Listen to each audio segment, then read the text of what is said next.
إن في ذلك لذكرى لمن كان له قلب أو ألقى السمع وهو شهيد.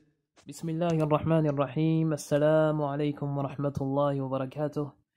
La louange appartient à Allah.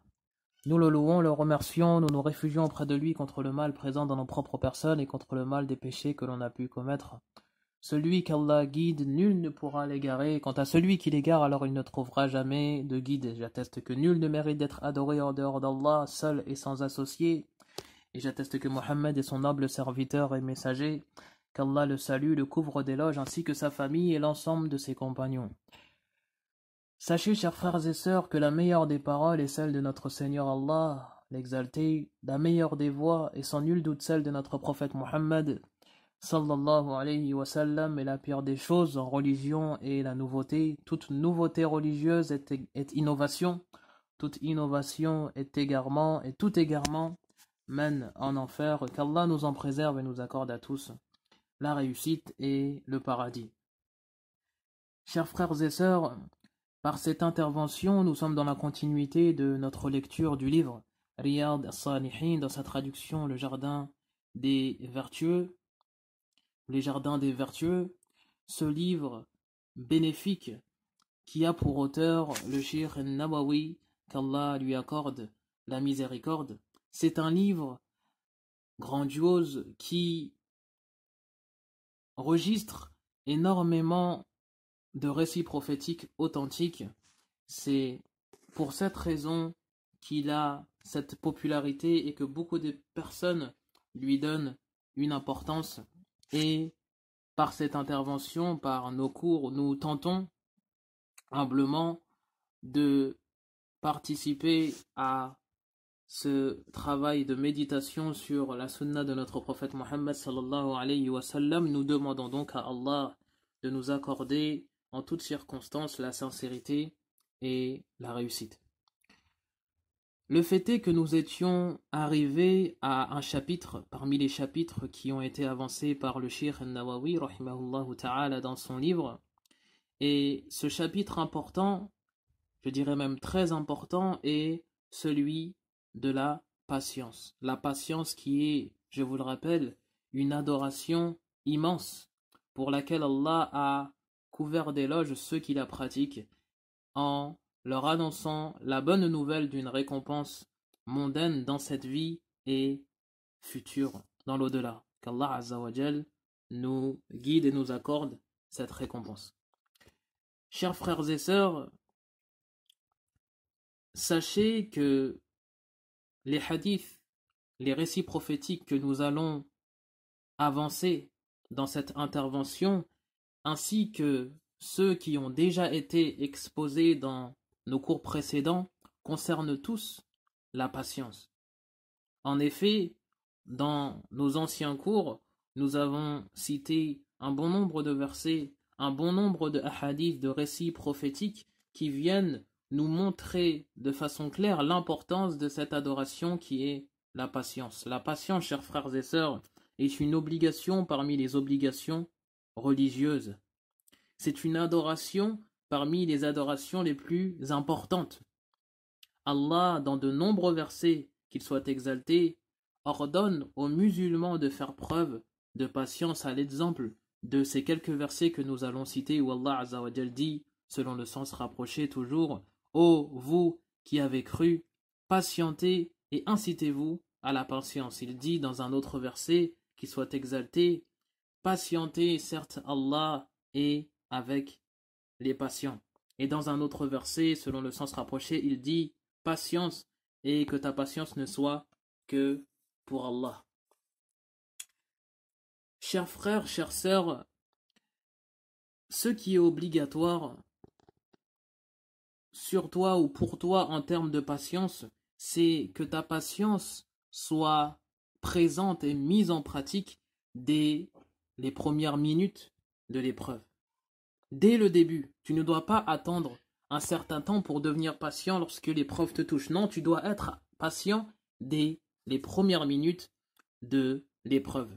Rappelez-vous, nous avions exposé cela et ce détail dans un hadith qui était rapporté par Anas, un hadith authentique, muttafaqun alayh. Et pour être plus précis, il était question du hadith numéro 31, suivant l'ordre du livre et le chapitre de la patience. Je laisse donc ceux qui en ont l'occasion, le fait de revenir, ou l'occasion de revenir vers ce hadith pour se remémorer ce détail relié à la patience. Le fait est que ta patience, en plus d'être instantanée, qu'Allah Azza wa Jal nous accorde tous la réussite vers cela, elle doit être pratiquée dans 3 circonstances. Tu dois patienter dans l'obéissance d'Allah subhanahu wa ta'ala. Tu dois patienter quant au fait de t'éloigner et de t'empêcher de pratiquer ces interdits, les péchés, qu'Allah nous en préserve, et tu devras également patienter face aux décrets, les épreuves qu'Allah Azza wa Jal t'a prédestinées. Il faudra que tu sois patient sur ces 3 choses. Tu devras t'accrocher à la patience, que tu te retrouves dans une de ces 3 situations, et cela avec sincérité, avec une foi forte et ferme, et en ayant l'espoir de gagner grâce à cette patience la récompense qu'Allah Azza wa Jal a promis aux patients. Et prends garde, chers frères, chères sœurs, et encore une fois, je te le dis, prends garde de compter parmi les personnes qui, lorsqu'ils sont touchés par une épreuve, se laissent submerger par la colère.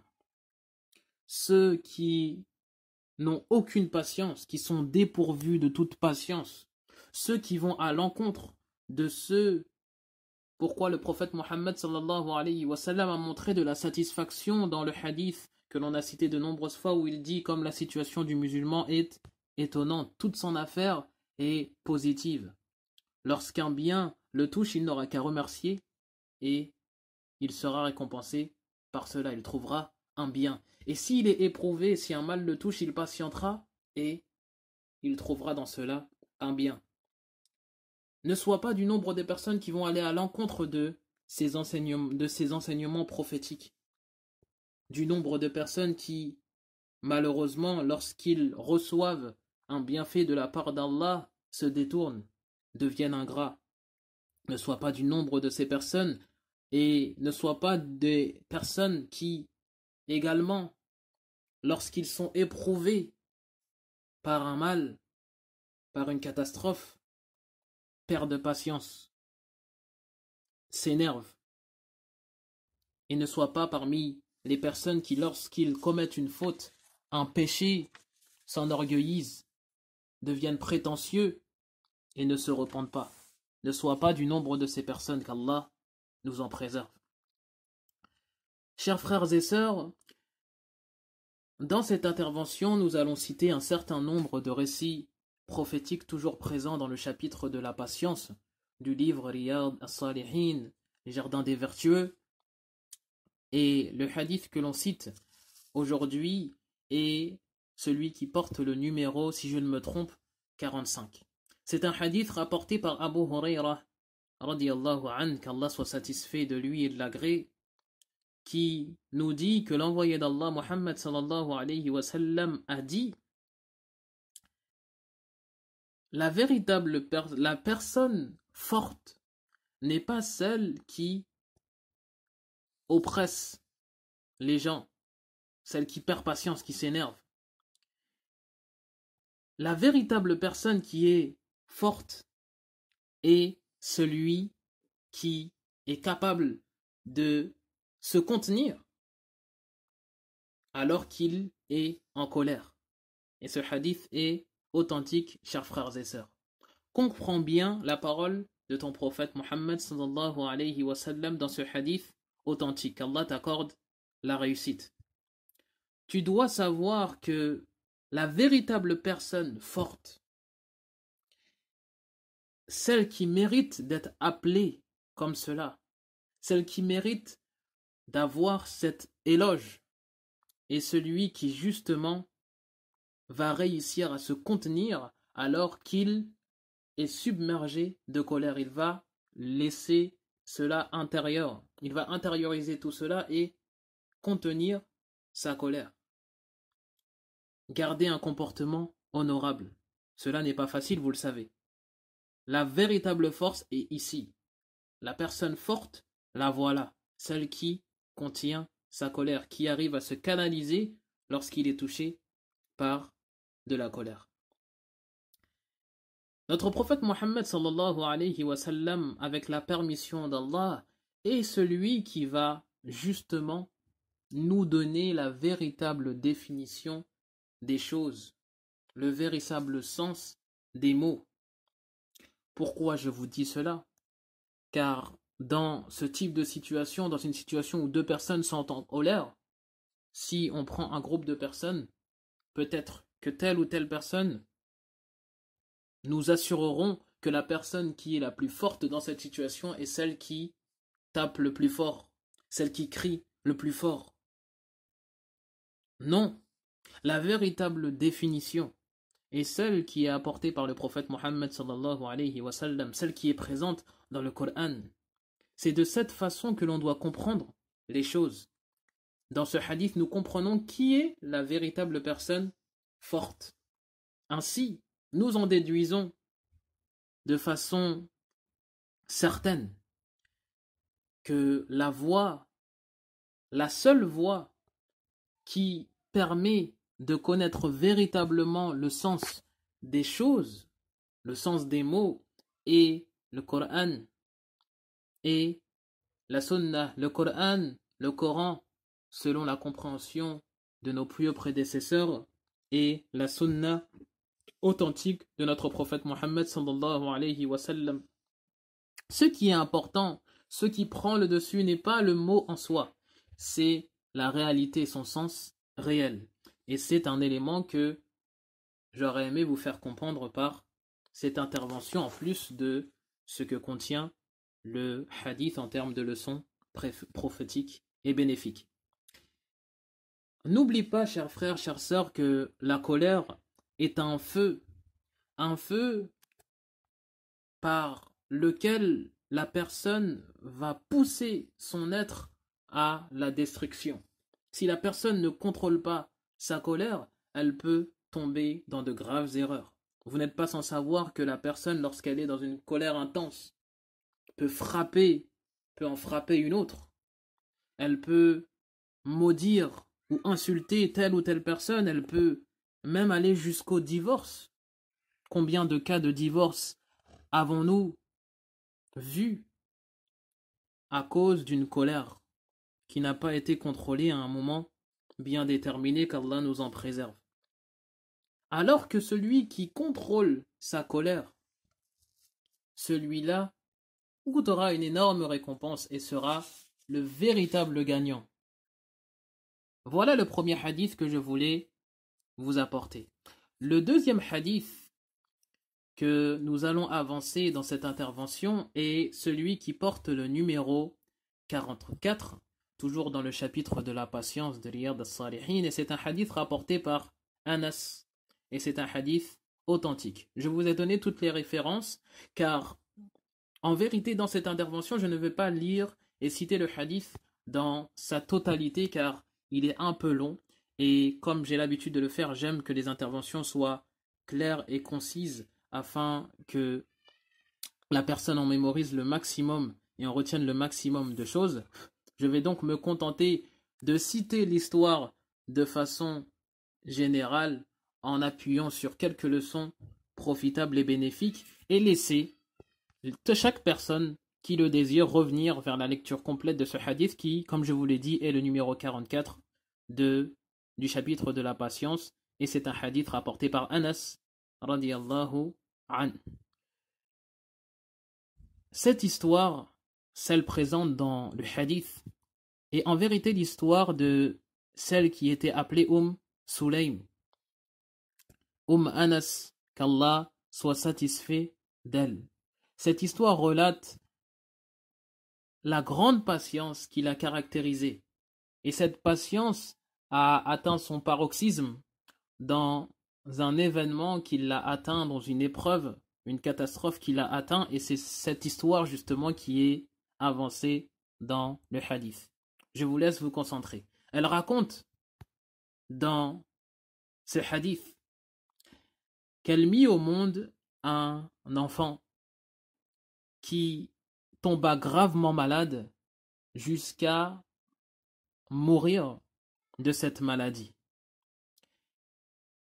Et elle a pris la décision de cacher la mort de cet enfant, ce nouveau-né, ce bébé, à son mari, à son époux, qui était Abu Talha, un compagnon du prophète Mohammed sallallahu alayhi wa sallam. Pourquoi lui a-t-elle caché la mort de cet enfant? Pour une sagesse que vous allez, ou dont vous allez pouvoir témoigner dans la suite du récit. Naam.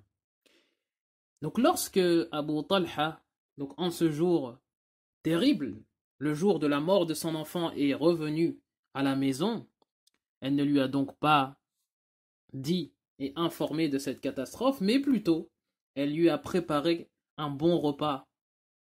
Il l'interrogea et demanda des nouvelles très naturellement de son enfant. Elle lui rétorqua avec une phrase qui n'est pas un mensonge, une phrase très générale, en lui disant ce qui se rapproche de « il a vécu une très bonne journée » ou « il est plus apaisé que jamais ». Donc sans s'inquiéter, il s'est dirigé vers le repas. Ils ont dîné donc ensemble. Puis elle s'est embellie comme jamais. Elle s'est fait belle pour lui, pour Abu Talha, comme jamais, chers frères et sœurs. Et de cet embellissement a découlé un rapport intime entre époux et épouse. Et jusqu'à ce moment, chers frères et sœurs, elle ne l'a pas informé, elle ne l'avait pas encore informé de la mort de son fils. Lorsque ce rapport fut terminé, elle lui avança une question justement pour l'informer de la mort de son enfant. Et regardez avec quelle sagesse elle a interpellé et annoncé cette triste nouvelle à Abu Talha. Elle lui a dit: « Oh Abu Talha, que penses-tu de cette situation? Est-ce qu'une personne ou une communauté, un groupe de personnes, s'ils prêtent des objets ou une chose à une autre communauté, à un autre groupe de personnes pendant un laps de temps, et qu'après cela ils décident de le récupérer, donc de récupérer leur bien, le bien qu'ils ont prêté, est-ce que les personnes qui ont bénéficié de ce prêt ont droit de lui interdire, de lui dire non, nous ne te rendons pas ce qui t'appartient? À Abu Talha de dire bien sûr que non, ils doivent lui rendre.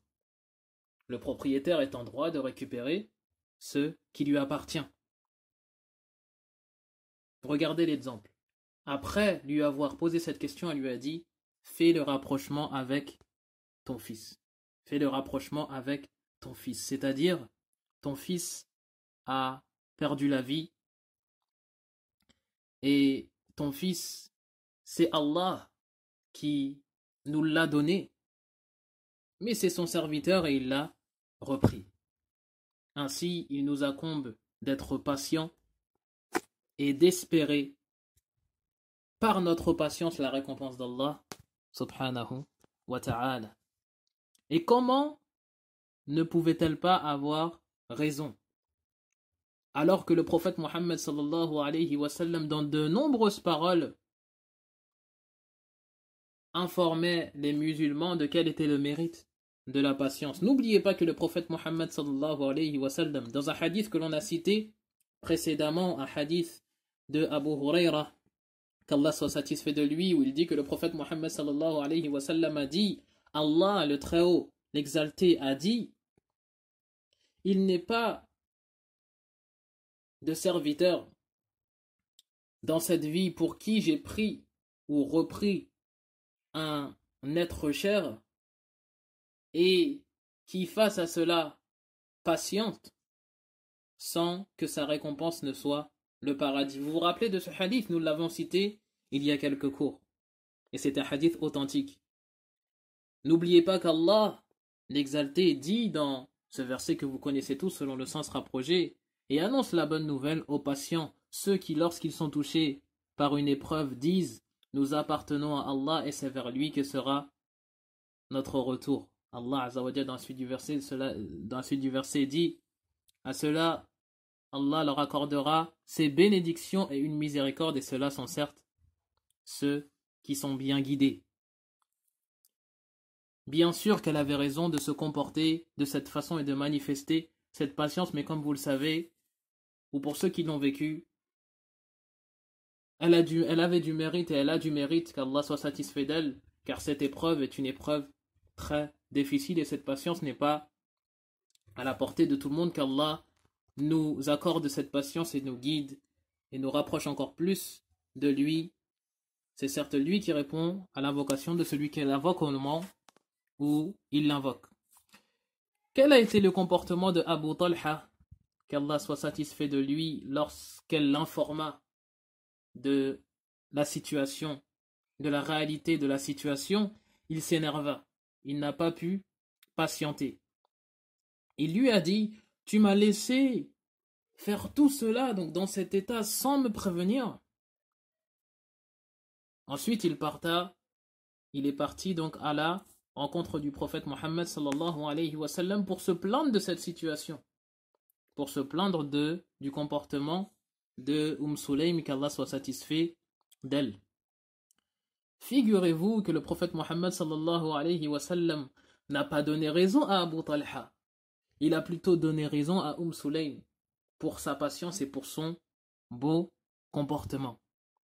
Et il a au-dessus de cela invoqué Allah en la faveur de ces deux musulmans, Abu Talha et Sulaym, en demandant à Allah la baraka, la bénédiction dans tout ce qui s'était passé en cette nuit terrible, cette nuit de patience, cette nuit d'épreuve. Il a donc dit qu'Allah Azza wa Jal mette la bénédiction, place la bénédiction dans votre nuit. Le prophète Mohammed sallallahu alayhi wa sallam a donc demandé la baraka d'Allah pour cette nuit dans laquelle il y a eu donc la mort de cet enfant, mais également un rapport intime. Et cette baraka, cette bénédiction a réellement eu lieu, chers frères et sœurs. Cette bénédiction qui a été demandée par le prophète Mohammed sallallahu alayhi wa sallam pour la nuit qu'ont vécu Abu Talha et Sulaym a eu lieu. Sachez Sulaym de cette nuit est tombée enceinte d'un nouvel enfant. Et cet enfant est né en bonne santé et a eu la chance d'avoir le nom d'Abdullah. Et ce nom de Abdullah, c'est le prophète Mohammed sallallahu alayhi wa sallam qui lui a donné. Et ceci est un grand signe et une miséricorde de la part d'Allah. Allah a remplacé cet enfant perdu par un autre. La même nuit où celui-ci perdait la vie, rendez-vous compte. Et cette bénédiction est allée plus loin encore.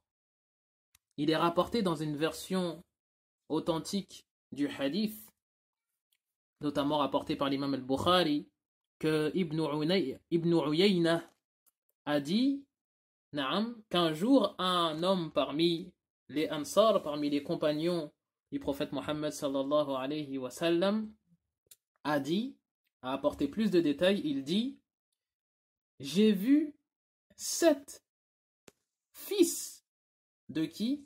De cet enfant, de ce nouveau-né Abdullah.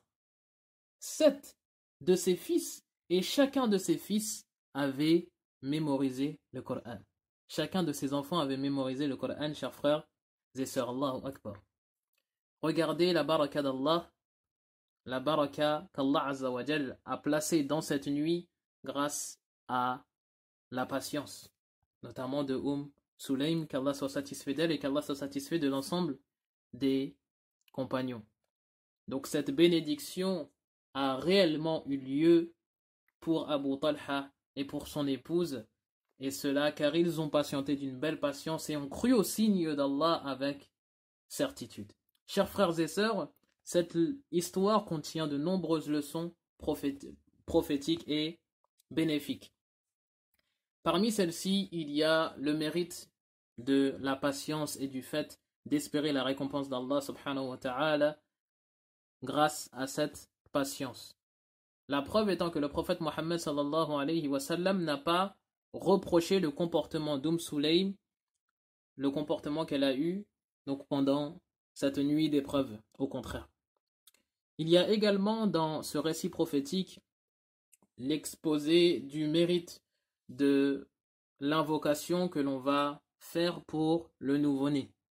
L'invocation que l'on fait pour qu'Allah Azza wa Jal mette la baraka dans ce nouveau-né. Il y a également l'exposé qu'il est permis à la personne de donner un nom à un nouveau-né, et cela dès le premier jour. Cette question contient plus de détails, mais ce qui est important pour nous dans ce hadith, c'est qu'il est permis de donner le nom à l'enfant le premier jour. Je sais que dans notre société occidentale, c'est quelque chose qui se fait de base, mais c'est un détail présent dans le hadith. Il y a également la preuve qu'il est permis, et cela si il y a une nécessité et une sagesse de cacher la mort d'un proche pour un laps de temps, pour un temps et une période bien déterminée. Bien sûr, à la suite de cela, on informera la famille à un moment donné, c'est sûr. Mais s'il y a, et je dis bien s'il y a une nécessité ou une sagesse là-dessus, il est permis à la personne de cacher la mort d'un proche à un autre. Et il y a bien d'autres leçons prophétiques que je n'ai pas citées et bénéfiques dans ce hadith. La conclusion étant, chers frères et sœurs, que la patience est une affaire très importante auprès d'Allah subhanahu wa ta'ala, une adoration grandiose, c'est une cause de tous les biens, c'est même une cause par laquelle le musulman va se préserver de la perdition. Allah Azza wa Jal dit dans la sourate que vous connaissez tous, sourate Al-Asr, le temps, Wal-Asr par le temps, Innal insana lafi khusr, l'homme est certes en perdition, illa alladhina amanu, sauf ceux qui ont cru, wa amil salihat, et accompli de bonnes œuvres, wa tawasaw bil haqq, na'am, wa tawasaw bis sabr. Sauf ceux qui ont cru, ont pratiqué de bonnes œuvres, se sont enjoints mutuellement, encouragés mutuellement à la vérité, encouragés mutuellement à quoi? À la patience. Voilà pour l'intervention d'aujourd'hui. J'espère qu'elle sera profitable pour vous et pour ma propre personne. J'espère qu'elle sera une cause d'augmentation de notre foi, d'augmentation de notre pratique de la patience. Certes, Allah Azza wa Jal est généreux et répond à nos invocations. Ainsi, nous lui demandons la sincérité, le renforcement, le pardon de nos péchés. Et Allah est le plus savant. Wa sallallahu wa sallam ala nabiyyina Muhammad wa ala alihi wa ashabihi ajma'in wa ila درس آخر والحمد لله رب العالمين.